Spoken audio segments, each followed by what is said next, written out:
زینٹی train ایک ایسی mystery ہے جسے 100 سال سے بھی اوپر کا ٹائم ہو چکا ہے، لیکن ابھی تک اسے سالو نہیں کیا جا سکا۔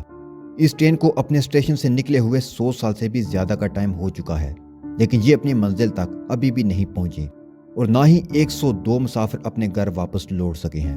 یہ کہانی ایک ایسی بھوتیا ٹرین کی ہے جو کہ 1911 کو اٹلی کے ایک اسٹیشن سے نکلی اور راستے میں ایک ٹنل میں انٹر ہوئی، لیکن دوسرے کنارے سے باہر نہیں نکلی اور ہمیشہ کے لیے کسی مسٹیریس دنیا میں چلی گئی، ٹائم اور سپیس میں کہیں کھو گئی جہاں سے ان کا واپس آنا ممکن نہیں ہے۔ لوگوں نے ڈھونڈنے کی بہت کوشش کی لیکن سب ناکام رہے۔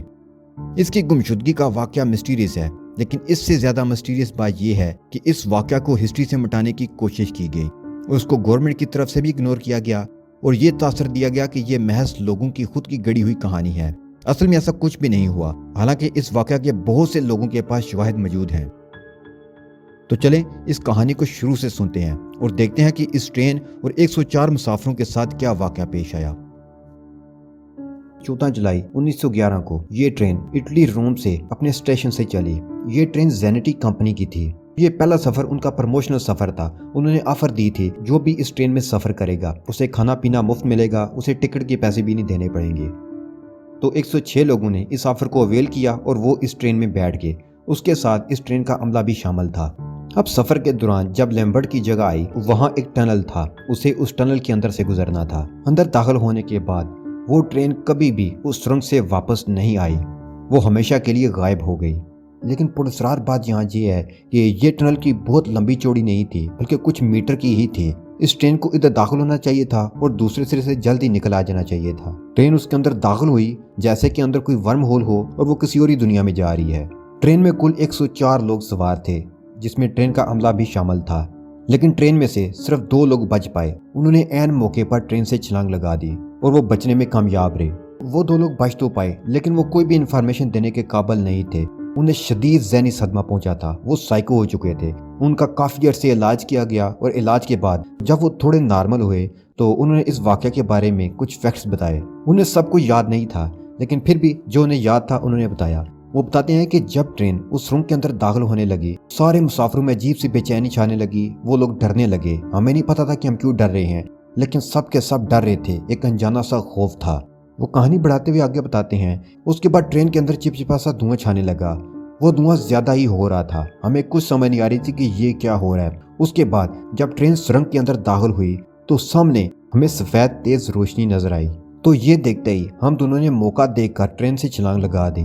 اس کے بعد ہمیں نہیں پتا کہ ٹرین کے ساتھ کیا ہوا، وہ کہاں چلی گئی۔ یہ دونوں سروائیول ڈپریشن کا شکار ہو چکے تھے اور سائیکالوجیکلی بھی وہ بیمار ہو چکے تھے۔ اس وجہ سے ان کی بات کو زیادہ سیریس نہیں لیا جا رہا تھا۔ ان میں سے ایک آدمی نے اٹیلین نیوز پیپر کو انٹرویو دیا۔ اس انٹرویو میں وہ بتاتا ہے کہ جہاں تک مجھے یاد ہے میں اس ٹرین میں بیٹھا ہوا تھا، اچانک لوگ ڈرنے لگے، خوف کا سما ہو گیا اور ٹرین کے اندر عجیب سی دھند چھانے لگی۔ مجھے نہیں پتا کیوں، لیکن میں نے خوف سے مدد کے لیے پکارا، لیکن وہاں میری مدد کے لیے کوئی نہیں تھا کیونکہ سب پریشان تھے اور سبھی مدد کے لیے پکار رہے تھے۔ مجھے کچھ سمجھ نہیں آیا اور میں نے ٹرین سے چھلانگ لگا دی۔ میں نے دیکھا کہ میرے ساتھ ایک اور مسافر بھی ہے جس نے ٹرین سے چھلانگ لگا دی ہے، بس مجھے اتنا ہی یاد ہے۔ اس کے بعد کیا ہوا یا اس سے پہلے کیا ہوا مجھے کچھ بھی یاد نہیں۔ اب جب یہ واقعہ مشہور ہوا تو گورنمنٹ نے بھی اس کو سیریس لیا اور ایک ٹیم وہاں اس ٹرین کو ڈھونڈنے کے لیے بھیجی۔ انہوں نے سرنگ کے اندر کھدائی بھی کی لیکن وہاں ٹرین نہیں ملی۔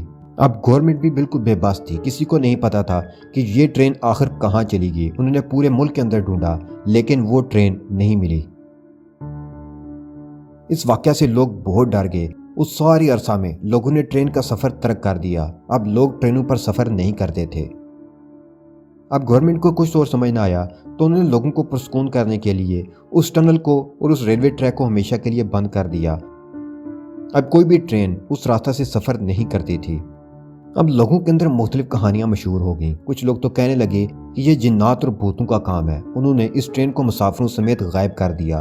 کچھ لوگ سائنس کے ماننے والے وہ کہتے ہیں کہ شاید اس ٹرین نے ٹائم ٹریول کیا اور وہ کسی ٹائم لوپ میں پھنس چکی ہے، اور کچھ لوگوں کا یہ ماننا تھا کہ ٹرین نہ تو کسی ٹائم لوپ میں پھنسی ہے اور نہ ہی اسے جنات بھوتوں نے غائب کیا ہے، بلکہ اس ٹرین کو حادثہ پیش آیا اور کمپنی نے اس حادثہ کو چھپانے کے لیے اس ٹرین کو ہی غائب کروا دیا اور بچ جانے والے 2 لوگوں کو ساتھ ملا کر یہ کہانی لوگوں کے اندر مشہور کروا دی۔ اور کچھ لوگوں کا یہ ماننا ہے کہ شاید یہ کوئی جنگ کی حکمت عملی ہو سکتی ہے، کیونکہ ان دنوں جنگوں کا دور تھا